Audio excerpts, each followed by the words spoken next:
1418년 조선의 봄은 유난히 화사했습니다.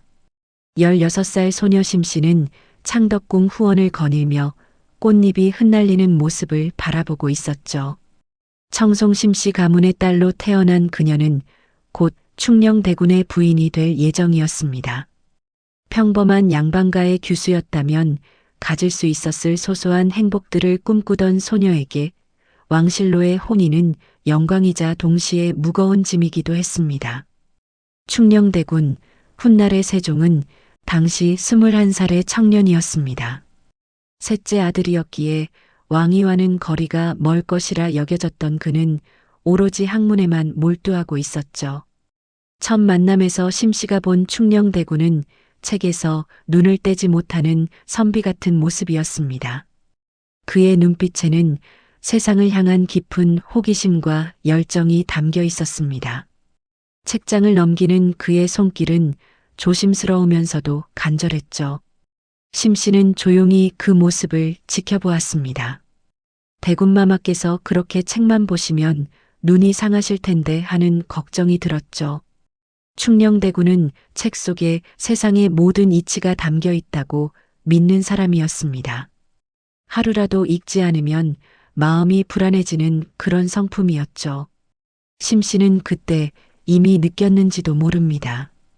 이 남자의 삶에서 자신은 결코 첫 번째가 될 수 없으리라는 것을, 그보다 더 큰 무언가가 그의 마음을 지배하고 있다는 사실을요. 혼인 후 두 사람의 생활은 평온했습니다. 왕위 계승과는 무관하다고 여겨졌기에 정치적 부담도 적었죠. 심씨는 남편이 밤낮으로 책을 읽는 모습을 지켜보며 조용히 내조했습니다. 차를 끓여주고 촛불을 밝혀주고 때로는 함께 글을 읽기도 했습니다. 그녀 역시 총명한 여인이었기에 남편과의 대화를 즐겼죠. 경전의 구절을 함께 음미하고 역사의 교훈을 나누는 시간이 소중했습니다. 문제는 1418년 여름 모든 것이 뒤바뀌었던 그날부터 시작되었습니다. 태종이 갑작스럽게 충녕대군을 세자로 책봉한다고 선언했던 순간 심씨의 평온한 일상은 산산조각 났습니다. 왕세자빈이 된다는 것은 단순히 신분의 상승이 아니었습니다. 그것은 개인의 삶을 완전히 포기하고 오직 국가를 위해 살아야 한다는 의미였죠. 자유로운 선택의 여지는 더 이상 남아있지 않았습니다. 궁궐의 나인들은 그녀를 중전마마라 부르기 시작했고 친정 어머니조차 함부로 만날 수 없게 되었습니다. 매일 아침 문안 인사를 드려야 했고 궁중 의례를 완벽하게 익혀야 했습니다. 조금이라도 실수하면 모든 이들의 시선이 따가웠죠. 세자빈으로서 보여줘야 할 위엄과 품격이 있었습니다. 말 한마디, 걸음걸이 하나까지 모두가 지켜보고 평가했습니다. 더욱 힘든 것은 남편 충녕대군의 변화였습니다. 세자가 된 충녕은 이전보다 훨씬 더 많은 시간을 공부와 정사에 쏟아부었습니다. 아버지 태종의 기대를 저버릴 수 없다는 부담감이 그를 짓눌렀죠. 밤이 깊도록 신하들과 국정을 논하고 새벽이면 경전을 읽었습니다.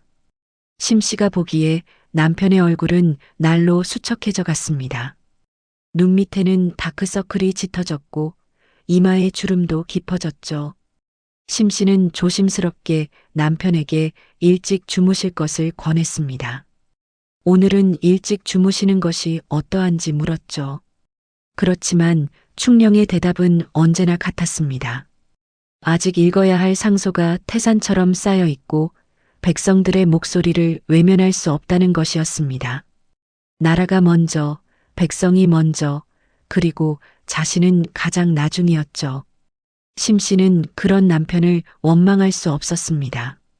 그것이 왕실 사람의 숙명이라는 것을 그녀 역시 알고 있었으니까요. 다만 가슴 한편이 쓸쓸할 뿐이었습니다. 1419년 봄 심씨는 첫 아이를 임신했습니다. 왕실의 대를 이을 아이를 품게 된 것이죠. 기쁨도 잠시, 임신의 고통은 상상 이상이었습니다. 입덧이 심했고 몸은 날로 무거워졌습니다. 그럼에도 그녀는 세자빈으로서의 모든 의무를 다해야 했습니다. 대전에 문안을 드리고 궁중 행사에 참석하고 신하들의 부인들을 접견해야 했죠. 배가 불러올수록 움직임은 힘들어졌지만 쉴 수는 없었습니다. 상궁들은 그녀에게 몸조리를 하라고 권했습니다. 하지만 심씨는 아직 할 일이 남았다며 자리를 떠나지 않았죠. 조금만 더 하면 된다고 스스로를 다독였습니다. 그녀는 자신도 모르게 남편의 말투를 닮아가고 있었습니다. 아픔을 참고 피로를 삼키고 오직 주어진 역할만을 충실히 수행하는 삶. 그것이 왕실 여인의 운명이었습니다. 개인의 고통보다는 공적인 책무가 우선이었죠.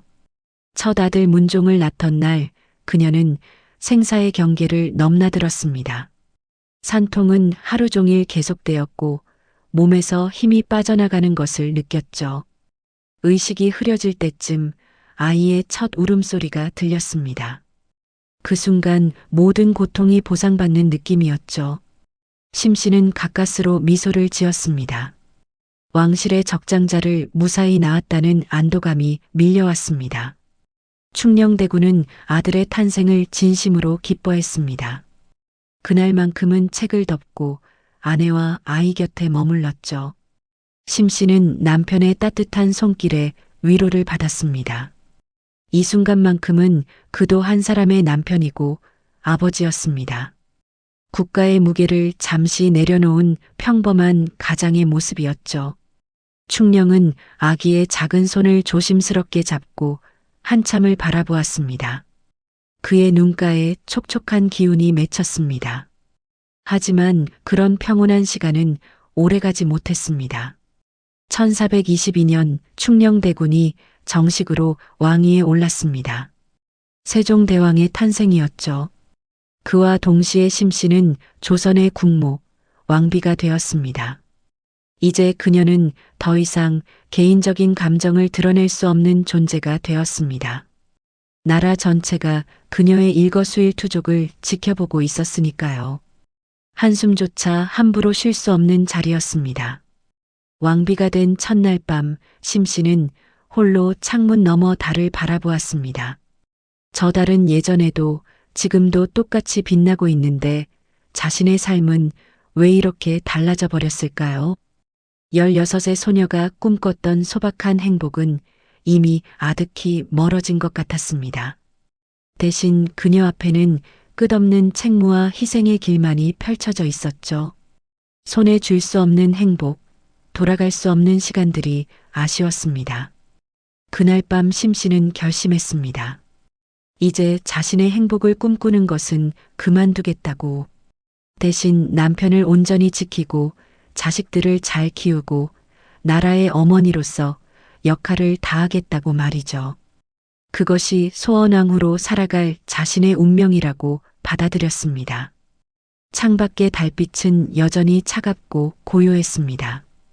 그 빛 아래에서 한 여인의 꿈은 조용히 사라져갔습니다. 새벽 4시 궁궐은 아직 어둠에 잠겨 있었습니다. 하지만 소원왕후의 처소에는 이미 불이 켜져 있었죠. 왕비의 하루는 해가 뜨기 전부터 시작되었습니다. 상궁들이 조심스럽게 문을 열고 들어와 옷을 준비했습니다. 왕비의 의상은 하나하나가 무거운 예법의 상징이었죠. 먼저 속옷부터 겹겹이 입혀졌습니다. 그 위에 치마를 두르고 저고리를 입고 다시 겉옷을 겹쳐 입었습니다. 여름이든 겨울이든 정해진 복식을 따라야 했죠. 무더운 여름날에도 여러 겹의 옷을 입어야 했기에 땀이 등을 타고 흘렀습니다. 옷을 입는 데만 1시간 가까이 걸렸습니다. 그 다음은 머리를 올리고 장신구를 다는 시간이었습니다. 무거운 비녀와 장식이 머리에 꽂힐 때마다 목이 뻐근해졌죠. 상궁이 오늘의 일정을 보고했습니다. 대전 문안과 종묘 참배가 예정되어 있었죠. 이미 몸에 밴 일과였습니다. 매일 아침 대왕 대비 전에 문안을 드리고 일주일에 2번은 종묘에 참배해야 했습니다. 왕실의 어른들께 인사를 올리고 조상들께 예를 갖추는 일은 절대 빠뜨릴 수 없는 의무였죠. 몸이 아파도 마음이 힘들어도 예외는 없었습니다. 문안을 마치고 돌아오면 이미 해가 중천에 떠 있었습니다. 그제야 간단한 아침을 들 수 있었죠. 문제는 편하게 식사할 수 있는 것도 아니었습니다. 왕비의 수라상은 12가지가 넘는 반찬으로 차려졌고 정해진 순서와 방법으로 먹어야 했습니다. 음식을 입에 넣는 것조차 하나의 의례였으니까요. 소원왕후는 천천히 품위 있게 정해진 격식에 맞춰 식사를 했습니다. 오후가 되면 외교 업무가 기다리고 있었습니다. 명나라 사신의 부인들을 접견하는 일정이 잡혀 있었죠. 외교는 왕비의 중요한 역할 중 하나였습니다. 특히 중국에서 온 사신들의 부인을 접대하는 일은 국가 간의 관계에 영향을 미치는 중대한 업무였습니다. 소원왕후는 명나라 말을 배웠고 그들의 예법과 문화를 익혔습니다. 한 번의 실수도 용납될 수 없었기에 모든 것을 완벽하게 준비해야 했죠. 선물 목록을 하나하나 점검했습니다. 비단, 자기, 은제 식기, 장신구까지 빠짐없이 확인했죠. 접견실의 배치도 직접 살폈습니다. 손님들이 앉을 자리, 차를 내올 순서, 대화의 주제까지 미리 계획했습니다. 완벽한 접대를 통해 조선의 품격을 보여줘야 했으니까요. 소원왕후는 이 모든 과정을 철저하게 감독했습니다. 접견이 끝나면 궁중 여인들의 교육을 감독해야 했습니다. 후궁들, 왕자들의 부인들, 고위 관료들의 딸들까지 모두 왕비의 지도를 받았죠. 예법, 서예, 자수, 음악 등 왕실 여성이 갖춰야 할 모든 교양을 가르쳐야 했습니다. 소원왕후는 자신이 배운 것을 그대로 전수했습니다. 한 글자 한 획도 허투루 넘어가지 않았죠. 여인들이 쓴 글씨를 하나씩 살펴보았습니다. 획의 굵기, 글자의 균형, 전체적인 조화까지 세심하게 검토했죠. 왕실의 품격은 이런 작은 것들에서부터 나온다고 믿었으니까요. 다만 마음 한편으로는 이 어린 여인들이 안쓰러웠습니다. 자신처럼 개인의 꿈을 포기하고 왕실의 일원으로 살아가야 할 그들의 미래가 보였기 때문이었죠. 해가 지면 저녁 수라를 들고 그 후에는 세종을 기다렸습니다. 남편이 직무를 마치고 처소로 돌아오면 함께 시간을 보낼 수 있었죠. 그것이 하루 중 가장 편안한 순간이었습니다. 세종이 오지 못하는 날도 많았지만 그래도 그녀는 매일 밤 남편을 기다렸습니다. 혹시나 하는 마음으로 차를 준비해 두고 촛불을 밝혀놓았죠. 세종이 처소에 들어올 때면 소원왕후는 직접 준비한 차를 건넸습니다. 남편이 좋아하는 대추차를 정성스럽게 끓여 올렸죠. 피곤한 어깨를 주물러주고 침침해진 눈을 걱정스럽게 바라보았습니다. 이때만큼은 왕비가 아니라 한 사람의 아내로 돌아갈 수 있었습니다. 세종 역시 이 시간을 소중히 여기는 듯 했습니다. 중전 앞에서만큼은 왕의 무게를 잠시 내려놓을 수 있었으니까요. 그렇지만 이런 평온한 시간도 오래가지 못했습니다. 세종은 늘 처소에 책을 가져왔고 차를 마시면서도 글을 읽었죠. 나란 일에 대한 고민이 끊이지 않았기 때문입니다. 소원왕후는 남편의 그런 모습을 바라보며 말없이 곁을 지켰습니다. 함께 있지만 함께 있지 않은 듯한 그런 시간들이었습니다. 물리적으로는 가까이 있지만 마음은 먼 곳에 있는 것 같았죠. 세종의 건강은 날로 나빠지고 있었습니다. 과도한 독서와 업무로 시력이 급격히 저하되었고 종기가 온몸에 돋아났죠.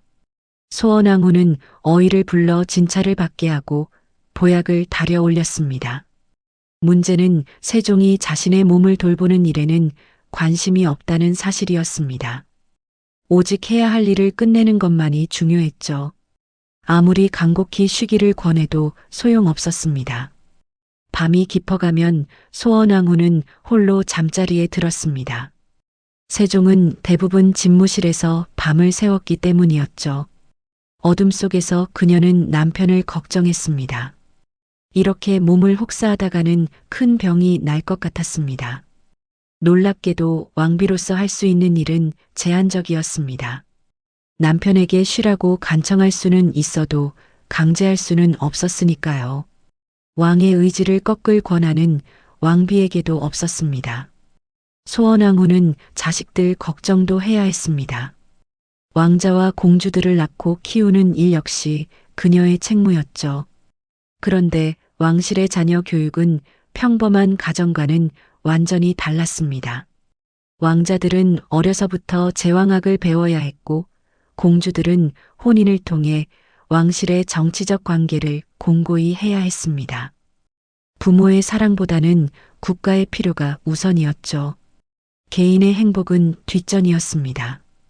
어린 왕자들에게 엄격한 교육을 시킬 때면 가슴이 아팠습니다.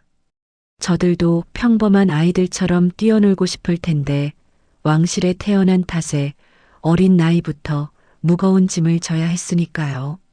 소원왕후 자신도 그런 삶을 살아왔기에 자식들의 고통을 누구보다 잘 이해했습니다. 그래서 더 마음이 아팠죠. 하지만 동정심만으로는 왕자를 제대로 키울 수 없었습니다. 엄격함이 필요했습니다. 어느 날 밤 소원왕후는 궁궐 뒤편 작은 연못가에 홀로 서 있었습니다. 달빛이 수면에 반짝이고 있었죠. 이곳은 그녀가 가끔 홀로 찾는 장소였습니다. 아무도 없는 곳에서 잠시나마 왕비라는 가면을 벗을 수 있었으니까요. 달을 바라보며 그녀는 지난 시간들을 떠올렸습니다. 왕비가 되기 전 소녀였던 시절, 평범한 꿈을 꾸던 그때가 아득히 멀게 느껴졌죠. 왕비가 된 지 벌써 여러 해가 흘렀습니다.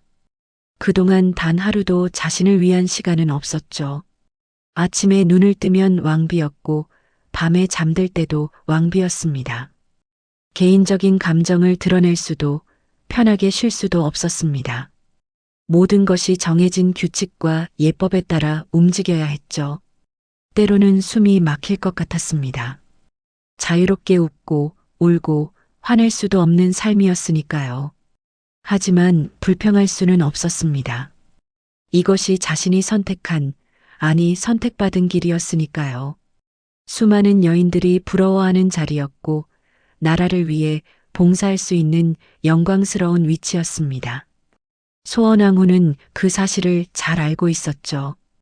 그래서 더욱 묵묵히 자신의 역할을 수행했습니다. 불만을 품기보다는 주어진 책임을 다하는 데 집중했습니다.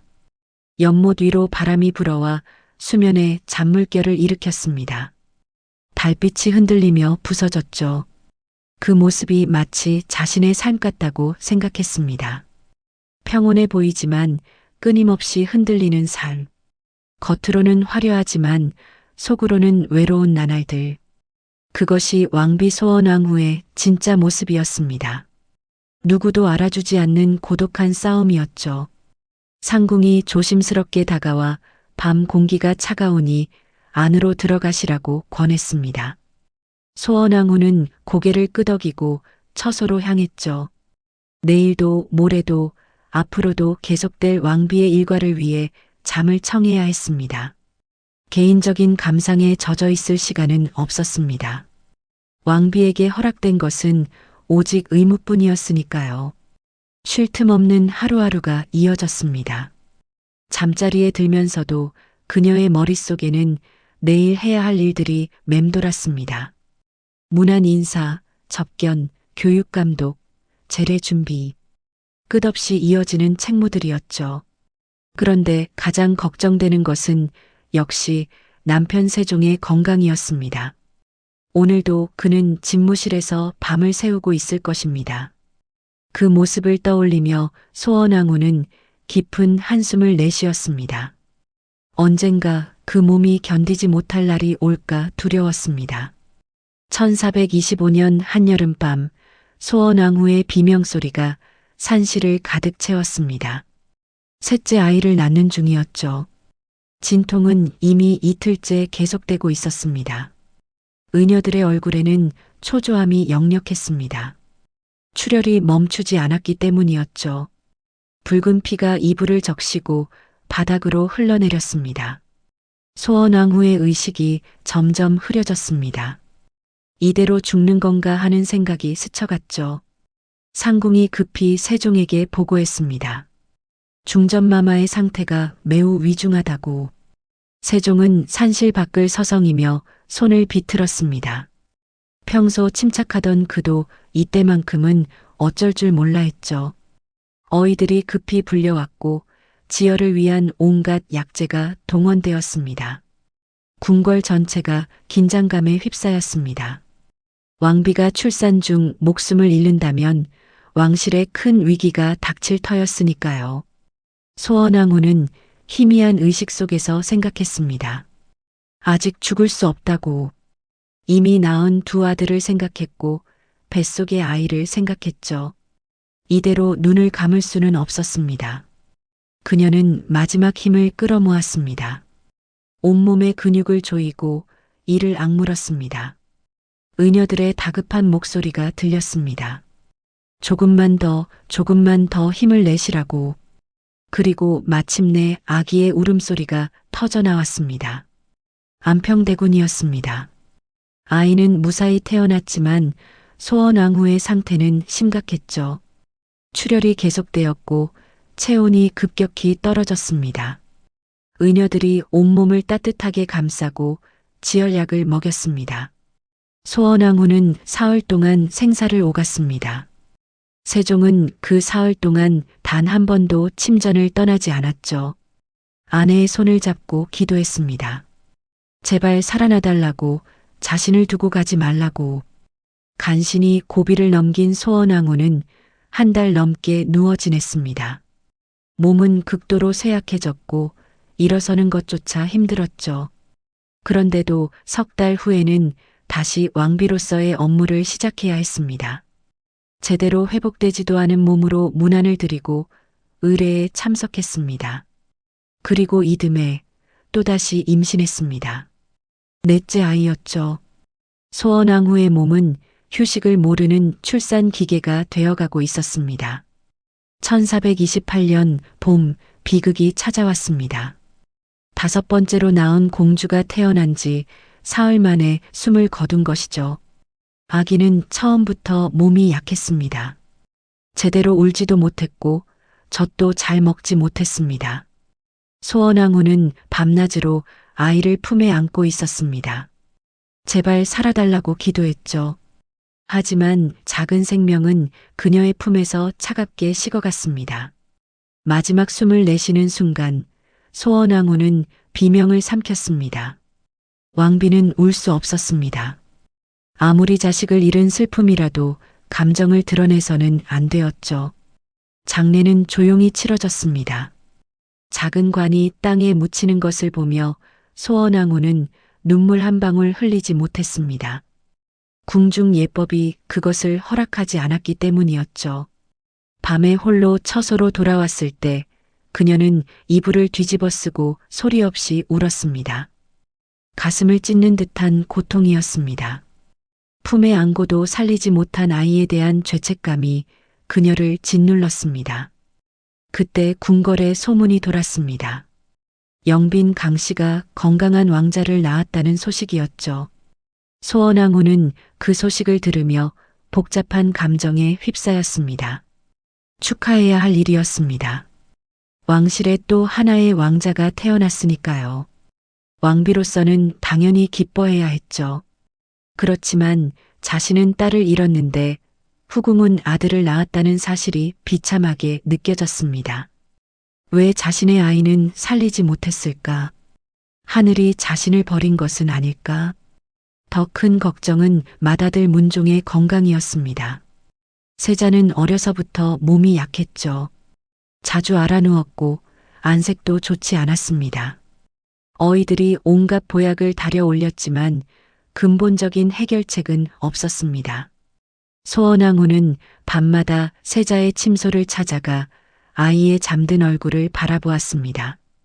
제발 건강하게 자라달라고, 장차 훌륭한 왕이 되어달라고 기도했죠. 만약 세자가 왕위를 잇지 못한다면 어떻게 될까? 그 불안감이 그녀를 괴롭혔습니다. 한편 둘째 수양대군은 형과 달리 건강하고 총명했습니다. 무예도 뛰어났고 학문에도 재능이 있었죠. 소원왕후는 그런 둘째를 보며 안도하면서도 또 다른 걱정이 들었습니다. 수양의 눈빛에는 야심이 서려 있었기 때문이었죠. 형을 바라보는 시선이 예사롭지 않았습니다. 소원왕후는 불길한 예감을 지울 수 없었습니다. 역사 속 수많은 왕자들이 왕위를 두고 다툰 비극을 알고 있었으니까요. 1432년 7번째 아이를 임신했을 때 소원왕후는 이미 34이었습니다. 몸 상태는 갈수록 나빠졌죠. 입덧이 심했고 허리와 다리가 끊어질 듯 아팠습니다. 그래도 멈출 수 없었습니다. 왕실의 혈통을 튼튼히 하는 것이 자신의 사명이라고 믿었으니까요. 7째를 낳고 8째를 낳고 9째를 낳았습니다. 몸은 한계에 다다르고 있었지만 그녀는 계속 견뎌냈습니다. 1436년 겨울 10번째이자 마지막 아이를 낳는 날이 왔습니다. 막내 영흥대군이었죠. 소원왕후는 이미 38이었습니다. 당시로서는 매우 고령 출산이었습니다. 진통이 시작되었을 때 그녀는 예감했습니다. 이번에는 살아남지 못할 수도 있다고. 통증이 이전과는 비교할 수 없을 정도로 심했습니다. 온몸의 뼈가 부서지는 것 같았죠. 의식이 몇 번이나 끊어질 뻔했습니다. 출혈이 멈추지 않았습니다. 의녀들이 급히 지혈을 시도했지만 효과가 없었죠. 소원왕후의 얼굴은 창백해졌고 입술은 파래졌습니다. 이대로 죽는구나 하는 생각이 들었습니다. 눈앞에 9명의 자녀들이 스쳐갔죠. 아직 다 키우지 못했는데 이렇게 갈 수는 없었습니다. 그녀는 마지막 힘을 다해 버텼습니다. 그리고 겨우, 정말 겨우 아이를 낳았습니다. 하지만 몸은 이미 돌이킬 수 없이 망가져 있었습니다. 출산 후 석 달이 지나도 제대로 회복되지 않았죠. 침상에서 일어나는 것조차 힘겨웠습니다. 어이들이 진찰했지만 고개를 저었습니다. 자궁이 심하게 손상되었고 전신이 극도로 쇠약해진 상태였죠. 이제 소원왕후에게 남은 시간이 많지 않다는 것을 모두가 눈치채기 시작했습니다. 38배 나이, 10번의 출산, 그것이 한 여인의 생명을 서서히 갉아먹고 있었습니다. 어느 날 밤 소원왕후는 거울을 보았습니다. 거울 속에는 늙고 수척한 여인이 있었죠. 불과 20년 전만 해도 꽃처럼 예뻤던 소녀였는데 이제는 그 흔적조차 찾을 수 없었습니다. 10번의 출산이 그녀에게서 모든 것을 앗아갔습니다. 청춘도, 건강도, 아름다움도. 그녀는 조용히 거울을 내려놓았습니다. 이제 자신에게 남은 시간 동안 아이들을 위해 마지막 힘을 쓰리라 다짐했습니다. 1430년 가을 소원왕후는 경복궁 후원을 거닐다가 멀리서 세종과 함께 걷는 한 여인을 목격했습니다. 영빈 강씨였죠. 젊고 아름다운 후궁이었습니다.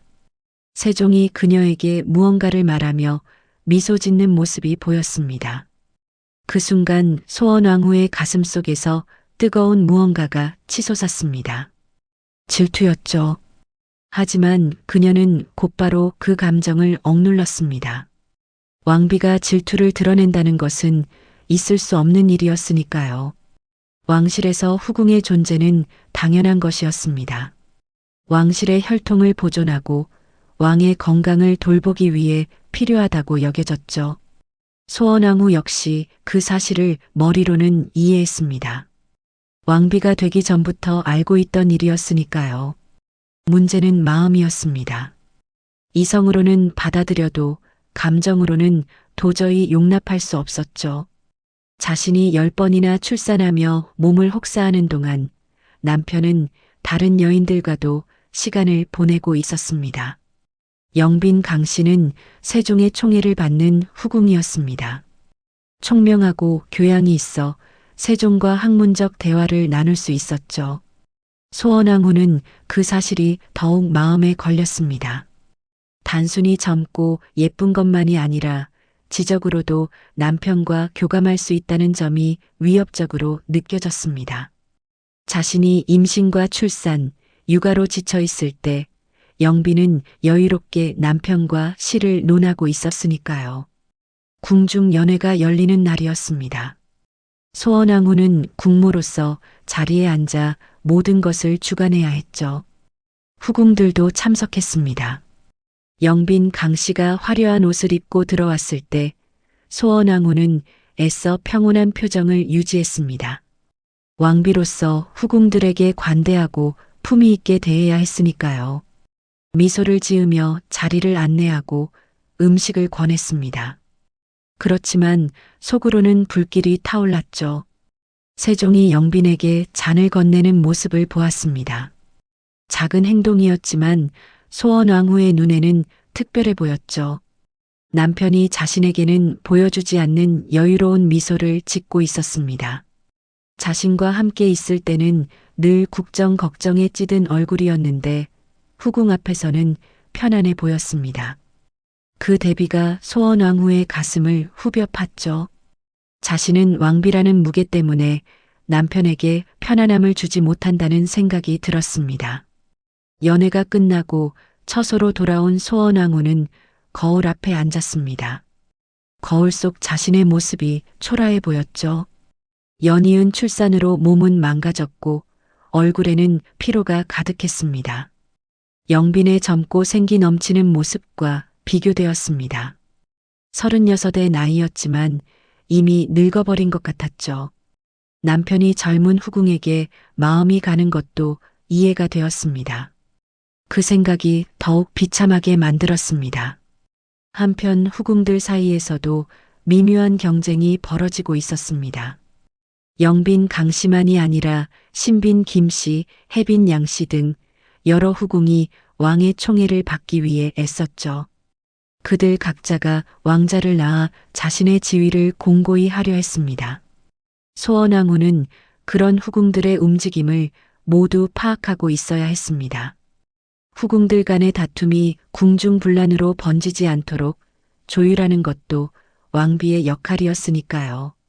가장 힘든 것은 후궁 소생 자녀들과 자신의 자녀들 사이를 공정하게 대해야 한다는 점이었습니다.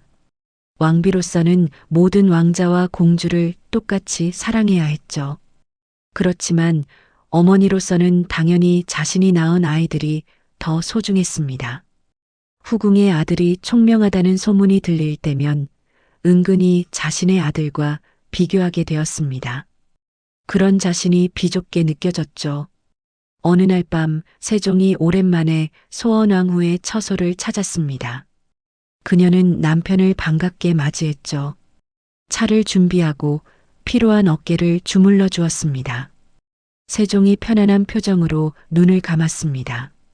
소원왕후는 조심스럽게 물었습니다. 요즘 영빈 처소에 자주 가시느냐고. 세종은 잠시 침묵했습니다. 그리고 중전이 늘 피곤해 보여 편히 쉬게 하려 했다고 대답했죠.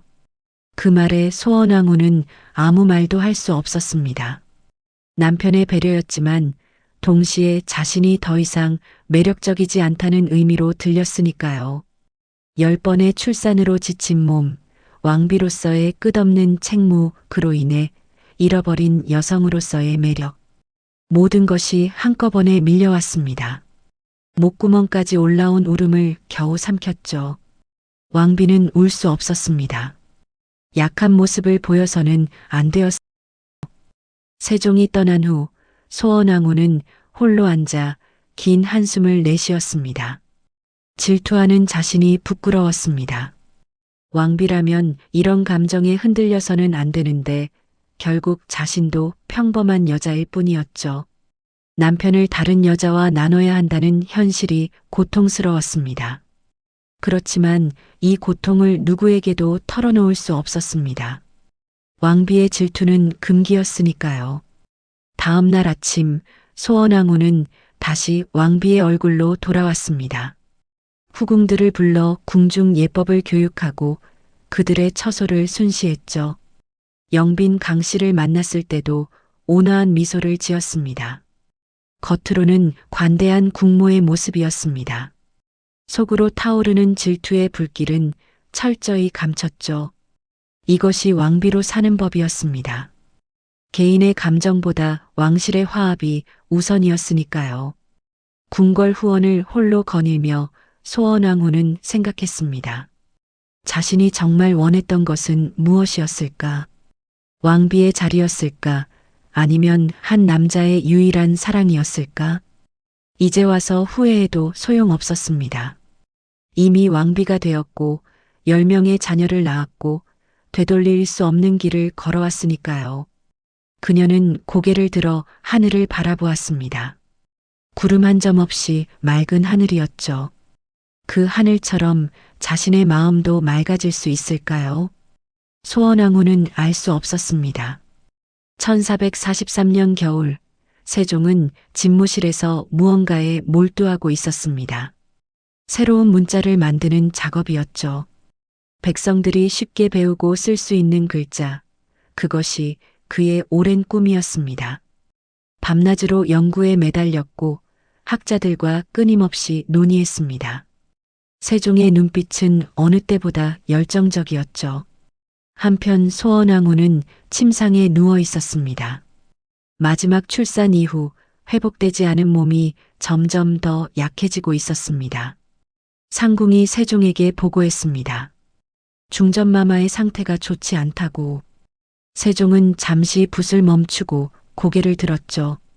걱정스러운 표정을 지었지만 곧 다시 작업에 몰두했습니다. 지금 이 문자를 완성하지 못하면 백성들이 계속 고통받을 것이라는 생각이 그를 사로잡았습니다. 소원왕후도 남편의 그런 모습을 이해했습니다. 왕의 꿈은 개인의 고통보다 중요했으니까요. 소원왕후는 가끔 처소를 찾아오는 남편을 조용히 맞이했습니다. 세종은 아내의 침상 곁에 앉아 손을 잡아주었죠. 말은 없었지만 그 손길에는 미안함이 담겨 있었습니다. 소원왕후는 남편의 수척한 얼굴을 바라보았습니다. 자신만큼이나 남편도 지쳐 보였죠. 새로운 문자를 만드는 일이 얼마나 큰 부담인지 알 수 있었습니다. 그녀는 남편의 손을 꼭 잡아주었습니다. 괜찮다고, 당신이 하는 일이 옳다고 말하는 듯 했죠. 1444년 봄 소원왕후의 병세는 더욱 악화되었습니다. 기침이 잦아졌고 음식을 제대로 먹지 못했습니다. 체중이 급격히 줄었고 걷는 것조차 힘들어졌죠. 어이들이 온갖 치료를 시도했지만 효과가 없었습니다. 10번의 출산으로 망가진 몸은 더 이상 버틸 힘이 남아있지 않았습니다. 궁궐 안에는 왕비의 시간이 얼마 남지 않았다는 소문이 돌기 시작했습니다. 세종은 더욱 다급해졌습니다. 한편으로는 문자 창제를 서둘러 완성해야 했고 다른 한편으로는 아내의 병을 고쳐야 했죠. 명의를 궁궐로 불러들였고 온양온천에 행차하여 치료를 시도하기도 했습니다. 하지만 소원왕후의 상태는 나아지지 않았습니다. 오히려 온천 행차가 그녀의 몸에 더 큰 부담을 주었죠. 세종은 자신의 선택이 아내를 더 힘들게 한 것은 아닌가 괴로워했습니다. 1446년 드디어 훈민정음이 완성되었습니다. 28글자로 이루어진 새로운 문자였죠. 세종은 백성들이 쉽게 배워 자신의 생각을 표현할 수 있게 되었다며 기뻐했습니다. 신하들에게 이 문자의 원리를 설명하고 반포를 준비했습니다. 그의 얼굴에는 자부심이 가득했죠. 평생의 꿈을 이룬 순간이었습니다. 그렇지만 기쁨은 오래가지 못했습니다. 소원왕후는 침상에서 그 소식을 들었습니다. 남편이 마침내 위대한 업적을 이루었다는 것을. 그녀는 미소를 지었습니다. 자랑스러웠죠. 30년 가까이 곁에서 지켜본 남편이 역사의 길이 남을 일을 해냈습니다. 백성들이 글을 읽고 쓸 수 있게 되면 나라가 더욱 발전할 것이었습니다. 소원왕후는 그것만으로도 만족했습니다. 자신의 희생이 헛되지 않았다고 느꼈죠. 그러나 동시에 쓸쓸함도 밀려왔습니다. 남편의 가장 빛나는 순간에 자신은 침상에 누워 있었습니다. 함께 기뻐할 수도 축하해 줄 수도 없었죠. 세종은 훈민정음 반포 준비로 바쁜 나날을 보냈습니다. 소원왕후를 찾아올 시간이 점점 줄어들었죠. 그녀는 이해했습니다. 왕에게는 나라가 우선이었으니까요. 그래도 가슴 한편이 텅 빈 것 같았습니다. 어느 날 밤 세종이 오랜만에 소원왕후의 처소를 찾았습니다. 손에는 훈민정음 해례본을 들고 있었죠. 그는 아내에게 새 문자를 보여주었습니다. 이 글자로 백성들이 억울한 일을 호소할 수 있고 지식을 나눌 수 있을 것이라고 설명했습니다. 소원왕후는 남편의 말을 들으며 고개를 끄덕였습니다. 정말 위대한 일이라고 생각했죠. 그리고 조용히 물었습니다. 이 글자를 만드느라 얼마나 힘들었는지. 세종은 잠시 침묵했습니다. 그리고 중전이 없었다면 이 일을 해낼 수 없었을 것이라고 말했죠. 30년 동안 묵묵히 뒷바라지해준 아내 덕분에 자신이 꿈을 이룰 수 있었다고. 소원왕후의 눈가에 눈물이 맺혔습니다. 남편이 자신의 희생을 알아주고 있었던 것이죠. 그것만으로도 충분했습니다. 두 사람은 오랜 시간 말없이 손을 잡고 앉아 있었습니다. 서로의 온기를 느끼며 지난 세월을 떠올렸죠.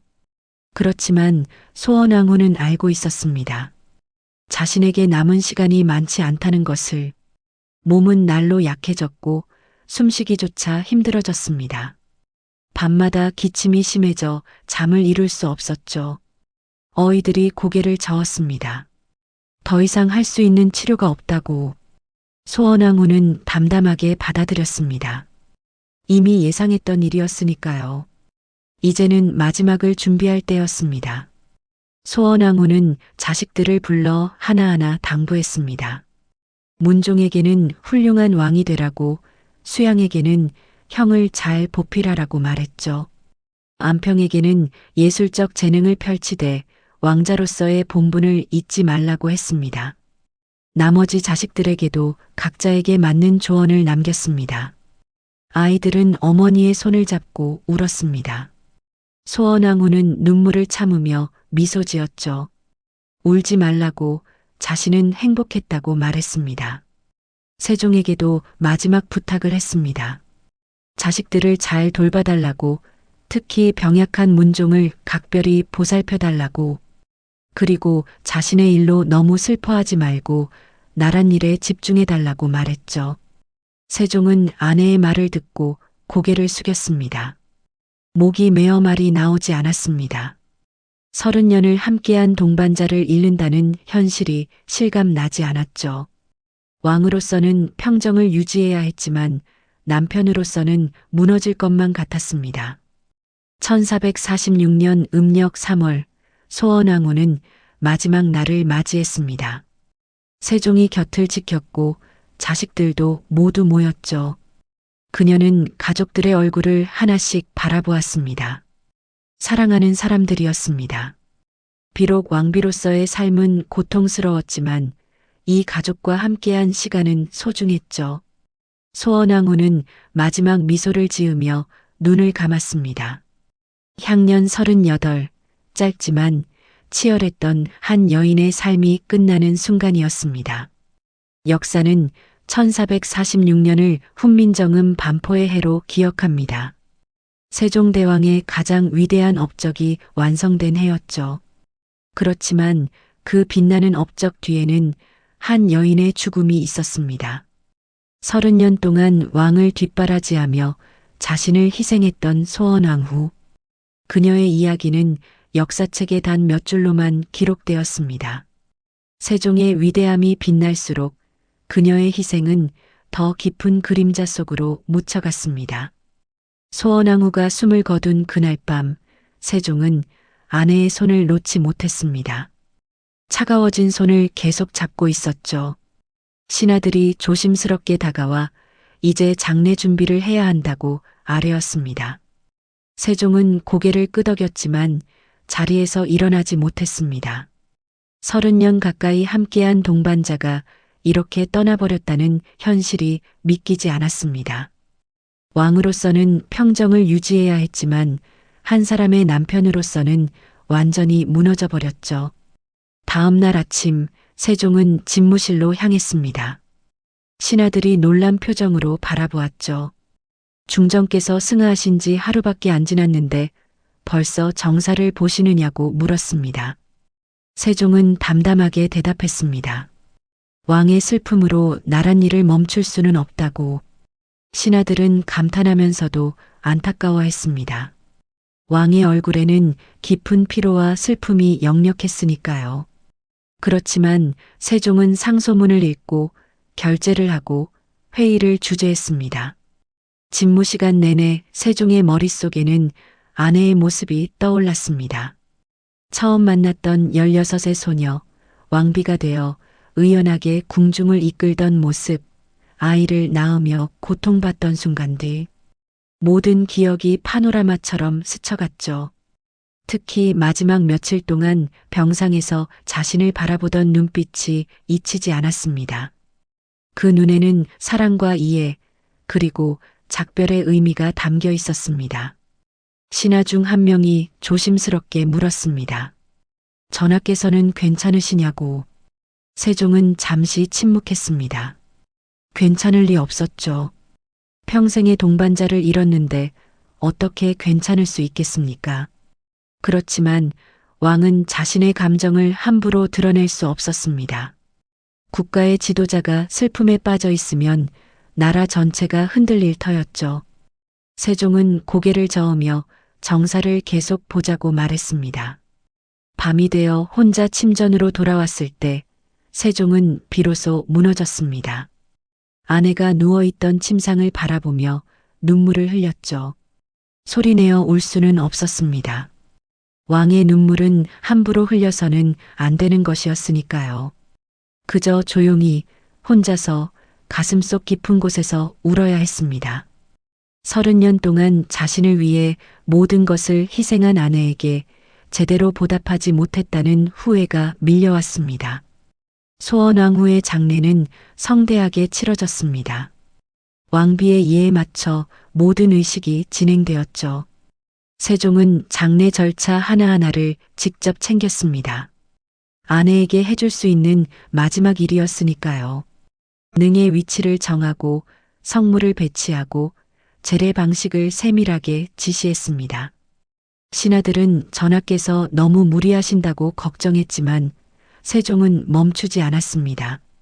이것만이 아내에 대한 자신의 마음을 표현하는 방법이었죠. 장례가 끝난 후에도 세종의 슬픔은 계속되었습니다.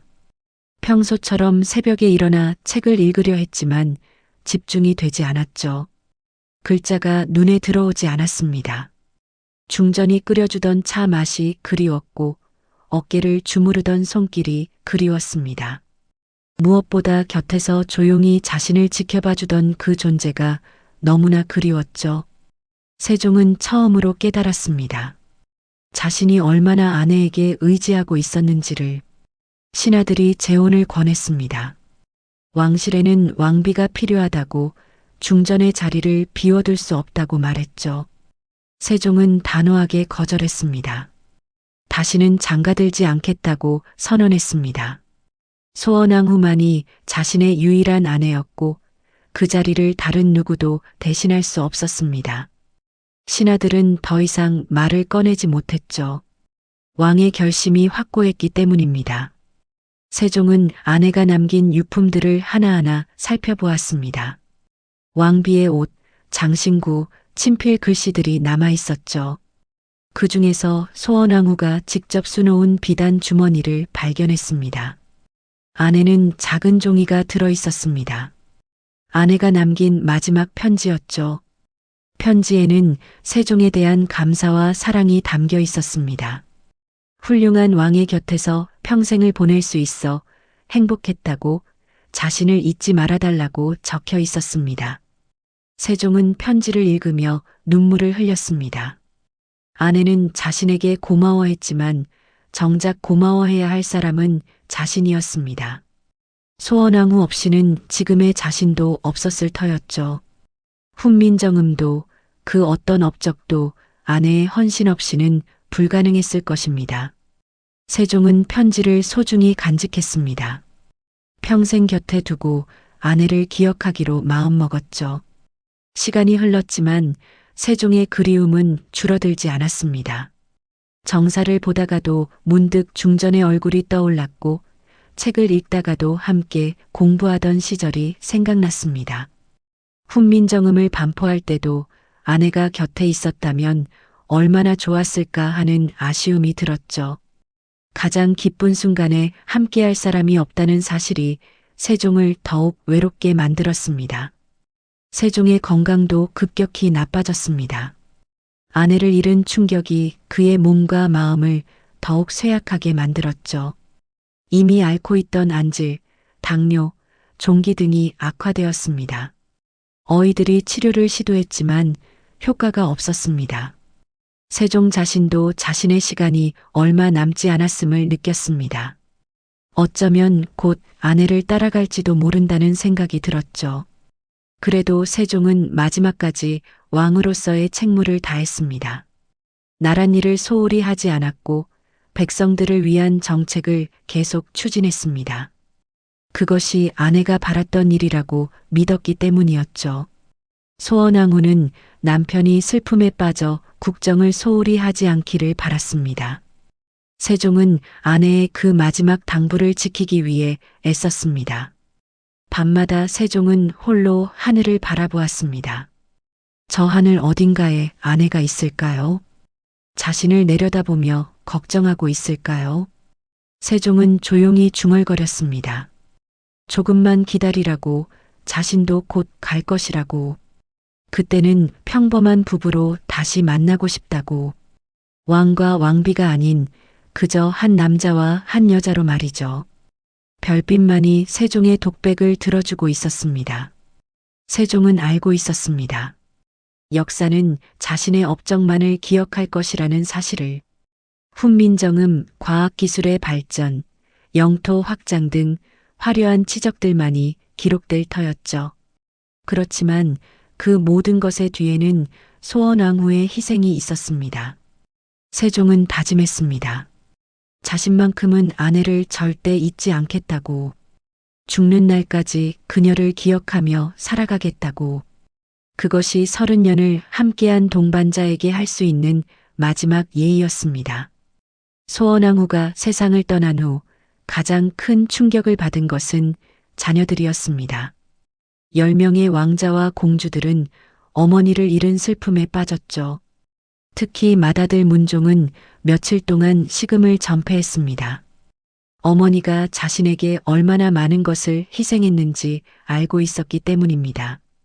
세자로서의 교육, 건강관리, 정치적 입지 다지기까지 모든 것이 어머니의 헌신 덕분이었죠.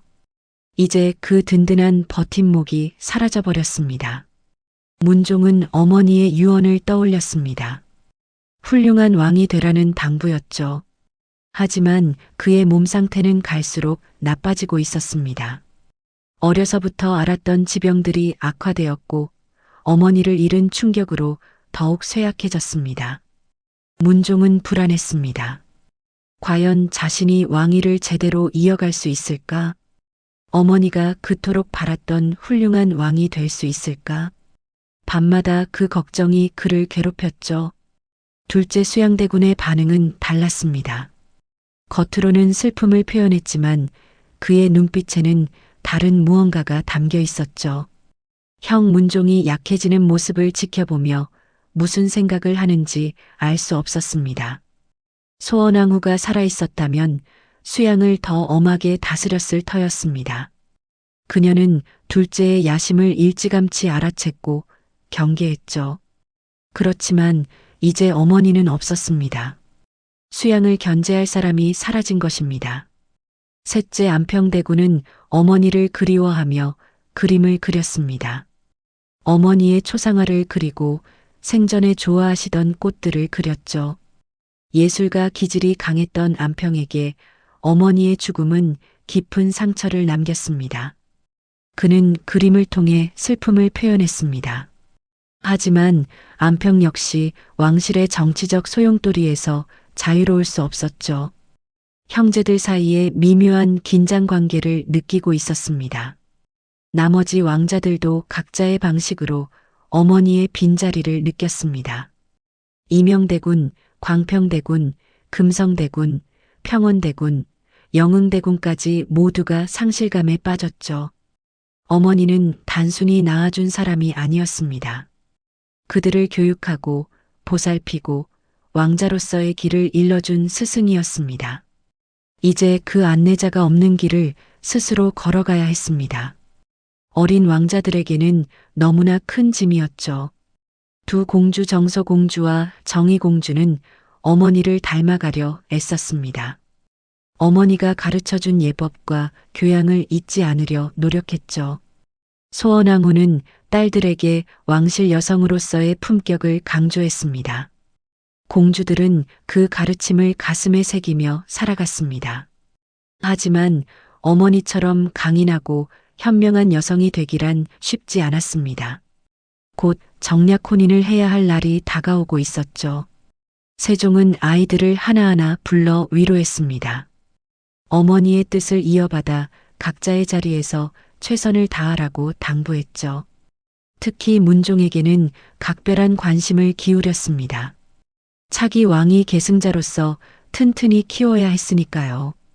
세종은 아내가 그토록 걱정하던 문종의 건강을 직접 챙기기 시작했습니다. 최고의 어의를 불러 진찰하게 하고 보약을 달여 올렸습니다. 그렇지만 세종 자신도 건강이 좋지 않았습니다. 아내를 잃은 후 더욱 쇠약해졌죠. 자식들을 제대로 돌볼 여력이 없었습니다. 궁궐 안에는 왕비의 부재가 확연히 느껴졌습니다. 소원왕후가 맡았던 궁중관리, 자녀 교육감독, 후궁들 관리 등 모든 일이 제대로 돌아가지 않았습니다. 왕비가 얼마나 많은 일을 해왔는지 그제야 실감하게 되었죠. 1450년 세종이 승하했습니다. 소원왕후가 세상을 떠난 지 불과 4년 만이었죠. 결국 부부는 오래 떨어져 있지 못했습니다. 문종이 왕위에 올랐습니다. 어머니가 그토록 바라던 순간이었습니다. 문종은 즉위하며 눈물을 흘렸습니다. 어머니와 아버지께 이 모습을 보여드리고 싶었죠. 두 분이 자신을 위해 얼마나 많은 것을 희생했는지 알고 있었습니다. 하지만 문종의 재위는 오래가지 못했습니다. 불과 2년 만에 병으로 승하한 것이죠. 어머니 소원왕후가 그토록 걱정했던 일이 현실이 되었습니다. 문종이 일찍 세상을 떠나면서 왕위는 어린 단종에게 넘어갔습니다. 12살의 어린 왕이 탄생한 것입니다. 궁궐은 불안에 휩싸였죠. 어린 왕을 둘러싼 권력 다툼이 시작될 것이 분명했습니다. 소원왕후가 염려했던 최악의 상황이 펼쳐졌습니다. 1453년 수양대군이 쿠데타를 일으켰죠. 조카인 단종을 몰아내고 스스로 왕위에 올랐습니다. 세조가 된 것입니다. 그 과정에서 안평대군을 비롯한 많은 사람들이 희생되었습니다. 형제들 사이에 피비린내 나는 권력 투쟁이었죠. 소원왕후가 살아있었다면 결코 용납하지 않았을 일이었습니다. 수양대군은 어머니의 경고를 떠올렸습니다. 형을 잘 보필하라던 말, 왕자로서의 본분을 잊지 말라던 당부. 하지만 권력의 유혹은 그 모든 것을 잊게 만들었습니다. 어머니가 살아계셨다면 자신을 막았을까요? 아니면 이해해 주셨을까요? 수양은 알 수 없었습니다. 다만 어머니를 배신했다는 죄책감만은 평생 지고 갈 수밖에 없었죠. 단종은 왕위에서 쫓겨나 강원도로 유배되었습니다. 결국 사약을 받고 죽임을 당했죠. 17의 나이였습니다. 할머니 소원왕후가 그토록 사랑했던 손자였습니다. 소원왕후가 세상을 떠난 지 불과 10여 년 만에 왕실은 비극으로 물들었습니다. 형제간의 우애, 왕실의 화목, 그 모든 것이 산산조각 났죠. 궁궐 사람들은 조용히 말했습니다. 소원왕후께서 살아계셨다면 이런 일은 없었을 것이라고. 왕비는 왕실을 하나로 묶는 구심점이었습니다. 자식들을 엄하게 다스리면서도 사랑으로 감싸 안았던 어머니였죠. 그녀가 사라지면서 왕실의 균형도 무너져 버렸습니다. 소원왕후의 빈자리는 그 누구도 채울 수 없었습니다. 역사는 계속 흘러갔습니다. 세조의 치세, 그 이후의 왕들, 조선은 이어졌죠. 하지만 소원왕후가 남긴 자녀들의 비극은 오래도록 회자되었습니다. 어머니의 사랑과 가르침을 받으며 자랐지만 결국 권력 앞에서 무너진 형제들. 그것이 왕실의 숙명이었을까요? 소원왕후가 그토록 막고자 했던 비극이 현실이 되어버린 것입니다. 한 어머니의 마지막 당부는 지켜지지 못했습니다. 오늘날 우리는 세종대왕을 기억합니다. 한글을 창제한 위대한 군주, 과학과 문화를 발전시킨 성군으로 기억하죠. 교과서에는 그의 업적이 빼곡히 적혀 있습니다. 훈민정음, 치국이, 해시계, 사군 육진 개척 등 찬란한 치적들이 나열됩니다. 누구나 세종대왕의 이름을 알고 그를 존경합니다. 한국인이라면 누구나 자랑스러워하는 인물이죠. 그렇지만 소원왕후는 어떻습니까? 그녀의 이름을 기억하는 사람이 얼마나 될까요? 역사책에는 단 몇 줄로만 기록되어 있습니다. 세종의 비, 문종의 어머니, 1446년 승하. 그것이 전부입니다. 그녀가 평생 동안 무엇을 견뎌냈는지, 어떤 희생을 했는지는 기록되지 않았죠. 역사는 왕의 업적만을 기억하고 그 뒤에 숨겨진 여인의 고통은 잊어버렸습니다. 16의 나이에 왕실로 시집온 한 소녀가 있었습니다. 평범한 행복을 꿈꾸던 그녀는 왕비가 되면서 모든 것을 포기해야 했죠. 개인의 자유, 감정 표현, 편안한 휴식, 사랑하는 사람들과의 시간. 왕비라는 자리는 영광이었지만 동시에 족쇄였습니다. 그녀는 평생 그 무게를 짊어지고 살았습니다. 단 하루도 자신을 위한 시간을 가져본 적이 없었죠. 10번의 출산을 견뎌냈습니다. 매번 죽음의 문턱을 넘나들었죠. 대량 출혈로 의식을 잃었고 뼈가 부서지는 듯한 고통을 겪었습니다. 품에 안고도 살리지 못한 아이의 죽음도 경험했습니다. 그럼에도 그녀는 멈출 수 없었습니다. 왕실의 혈통을 잇는 것이 자신의 의무라고 믿었으니까요. 마지막 출산 후 그녀의 몸은 완전히 망가져 버렸습니다. 회복할 수 없는 상태였죠. 후궁들과의 경쟁도 견뎌야 했습니다.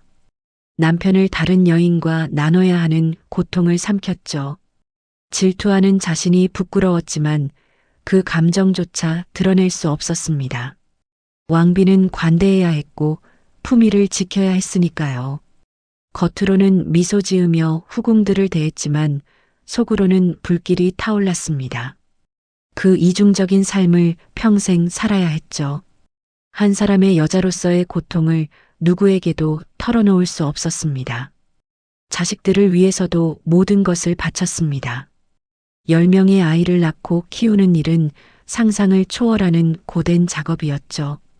왕자들에게는 엄격한 제왕학을, 공주들에게는 왕실 여성의 품격을 가르쳤습니다. 한 명 한 명의 성격을 파악하고 미래를 걱정했습니다. 특히 병약한 문종과 야심찬 수양대군 사이에서 균형을 잡으려 애썼죠. 어머니로서의 사랑보다는 왕실의 안정이 우선이었습니다. 남편 세종의 꿈을 지켜보았습니다. 밤낮 없이 책을 읽고 정사에 매달리는 모습을 묵묵히 지켜봤죠. 건강이 나빠지는 것을 걱정했지만 막을 수 없었습니다.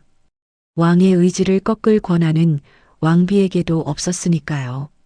그저 곁에서 차를 끓여주고 어깨를 주무르며 조용히 내조할 뿐이었습니다. 남편이 위대한 업적을 이루는 동안 그녀는 그림자처럼 뒤에서 모든 것을 뒷받침했죠. 1446년 훈민정음이 반포되던 그 해에 그녀는 세상을 떠났습니다. 남편의 가장 빛나는 순간에 그녀는 침상에서 숨을 거두었죠. 역사적 아이러니였습니다. 세종이 가장 큰 업적을 이루던 바로 그 순간에 그를 평생 뒷받침했던 동반자가 사라진 것입니다. 세상은 훈민정음의 위대함을 찬양했지만 소원왕후의 죽음을 기억하는 사람은 많지 않았습니다. 그녀가 죽은 후 왕실은 무너지기 시작했습니다. 문종은 일찍 세상을 떠났고 수양대군은 쿠데타를 일으켰죠. 어린 단종은 왕위에서 쫓겨나 죽임을 당했습니다. 소원왕후가 그토록 걱정했던 비극이 모두 현실이 되었습니다. 만약 그녀가 살아있었다면 막을 수 있었을까요? 아무도 알 수 없습니다. 다만 그녀의 부재가 왕실에 큰 공백을 남긴 것만은 분명했죠. 지금 우리가 한글을 쓸 수 있는 것은 세종대왕 덕분입니다. 그것은 부인할 수 없는 사실이죠. 문제는 세종 혼자서 모든 것을 이뤄낸 것은 아니라는 점입니다. 그의 곁에는 소원왕후가 있었습니다. 그녀가 궁중을 관리하고 자녀를 키우고 남편을 돌보는 동안 세종은 학문과 정사에 몰두할 수 있었습니다. 소원왕후의 희생 없이는 세종의 업적도 불가능했을 터였죠. 역사는 불공평합니다. 빛나는 업적만을 기억하고 그 뒤의 희생은 외면하죠. 왕의 이름은 1000년이 지나도 기억되지만 왕비의 고통은 금방 잊힙니다. 소원왕후만이 아닙니다. 수많은 역사 속 여성들이 똑같은 운명을 겪었습니다. 남편의 성공을 위해 자신을 희생했지만 역사는 그들의 이름조차 제대로 기록하지 않았죠. 오늘날 우리는 묻습니다. 과연 이것이 공정한가?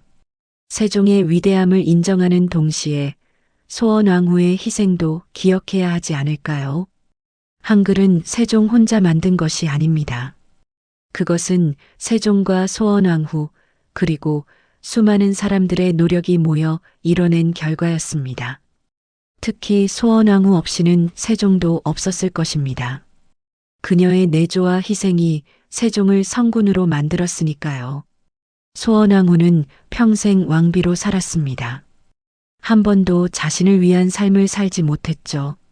나라를 위해, 남편을 위해, 자식들을 위해 모든 것을 바쳤습니다. 그 대가는 무엇이었습니까? 역사책 한 구석에 몇 줄짜리 기록이었습니다. 그것이 그녀가 받은 전부였습니다. 10번의 출산으로 망가진 몸, 평생의 희생, 참아야 했던 고통, 그 모든 것은 잊혔습니다. 지금이라도 우리는 기억해야 합니다. 세종대왕의 위대함 뒤에는 소원왕후의 눈물이 있었다는 것을, 찬란한 업적의 그림자에는 한 여인의 희생이 숨어 있다는 것을, 역사가 기억하지 못한 그 이름을 우리만이라도 불러줘야 하지 않을까요? 소원왕후, 세종의 아내이기 이전에 한 사람의 여성이었던 그녀를 말이죠. 역사는 승자의 기록입니다. 화려한 업적과 빛나는 이름들로 가득하죠. 그렇지만 그 이면에는 항상 누군가의 희생이 있습니다. 소원왕후의 이야기는 그것을 상기시켜줍니다. 위대함 뒤에 숨겨진 고통, 영광 뒤에 가려진 눈물. 그것이 역사의 진짜 모습입니다. 우리는 이제 그 진실을 마주해야 합니다. 소원왕후를 기억하는 것, 그것이 역사를 제대로 이해하는 첫걸음일 것입니다. 구독과 좋아요 부탁드리겠습니다. 감사합니다. 다음 영상에서 찾아뵙겠습니다.